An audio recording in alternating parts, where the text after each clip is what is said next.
Uy, ibaba ka na naman pa. Palit tayo ng piston ring. Order tayo ng mga piston ring ng R6 2005 model. So, kami natin in-order, dalawa lang ang lumusot lang sa cylinder head gasket. Balik ko na lang yung luma niya. Make sure ko na lang na walang leak. Dapat yun ang importante, palit ng head. Tapos ito, valve cover gasket. Yung valve cover gasket kasi, once na napit-pit na yun, meron kasi siyang standard na kapal. Once na lapit na yun, wala na. Kung pauwiin na natin, ano to? Main bearing at saka conrod bearing. Ano lang, gusto lang ng may-ari palitan ng piston ring. Bagong kuha niya to eh. Galing ka tatang dumagiting. Ito, nung nalinisan na, putik to eh. Nung nalinisan na, may biyak pala to eh. Meron siyang welding. Nahinang na, no? Nahinang na, no? Yan na. Ito yung ring niya. First number na pala nito, 2OS mo to.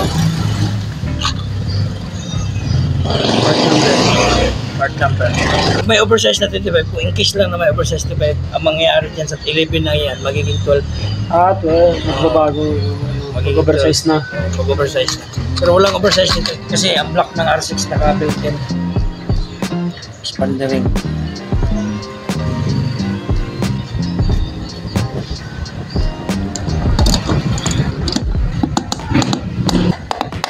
Okay.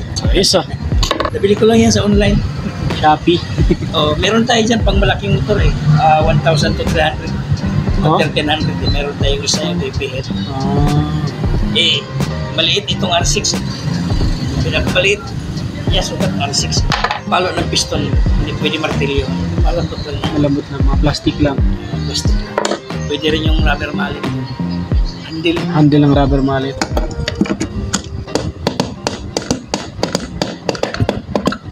Basic lang pala, yun o. Pasok na.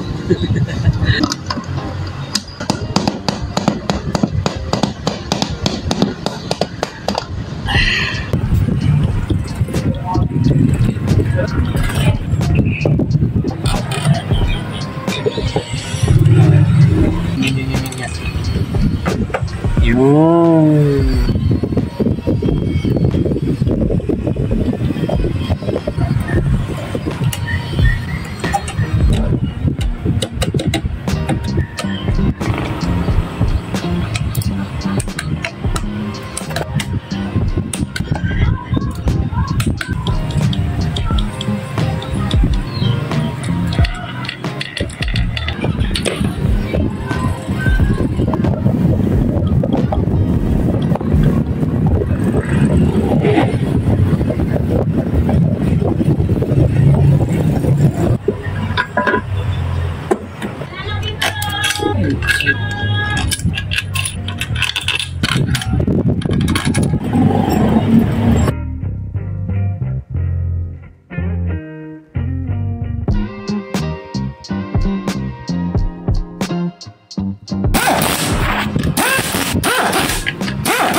So, kukuha na natin yung clutch wheel.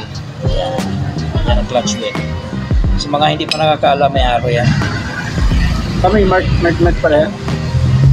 Doon. Para i-shoot dito sa butas, i-shoot din itong mga pins na to dito sa ito. Diba? Kalimutan tong clutch lifter.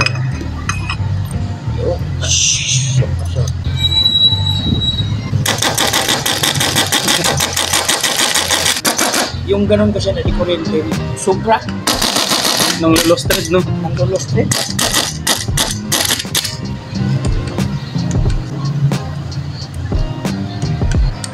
Okay, cover.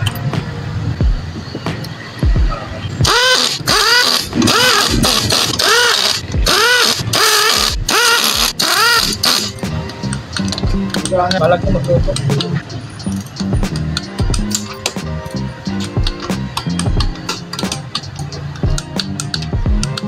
Binigyan ko ng 28 Newton meter.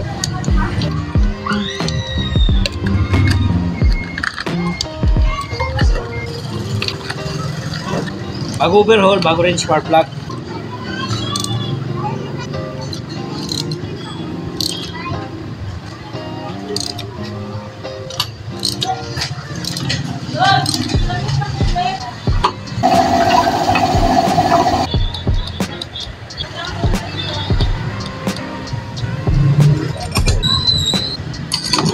May mga tatak yan eh.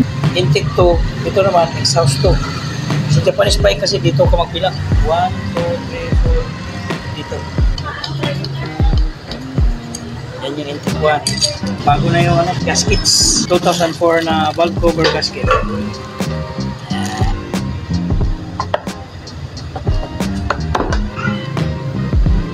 Ganon din to. 13 Newton meter na din. Hindi rin sobrang higpit, no? Hindi rin. Wala kang mamapala dyan. Kahit higpitan mo pa ng todo to kasi may stopper. Mayroon siya hangganan. Kaya nga siya tumagas pagka napitpit na yung gasket, yung kapal, lumipis na. Kahit ano higpit mo, hindi na talaga niya ma-press kasi mayroon siyang stopper.